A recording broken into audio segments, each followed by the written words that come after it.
Here's a quarter scale model of an operational Red Wing hit and miss engine.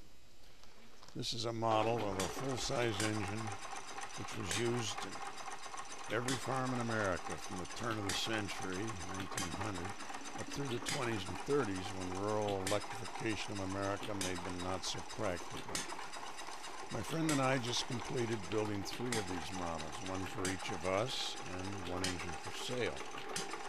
The cast iron engine kit is manufactured by PM Research. We purchased a kit and did all the machining to complete the engine, as seen running here. A sweet running engine. As an amateur photographer, I've had requests for photos of other engines I've built, so when doing this engine, I decided to make a construction CD.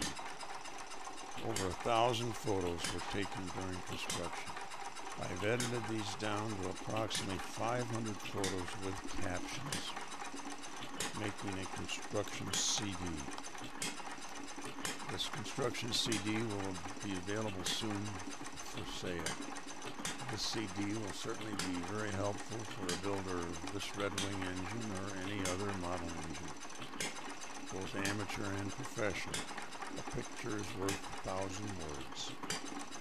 Check my website for preview photos and availability of the construction CD. Also photos and videos of other engines I've built. In the video description is my website, nbutterfield.com.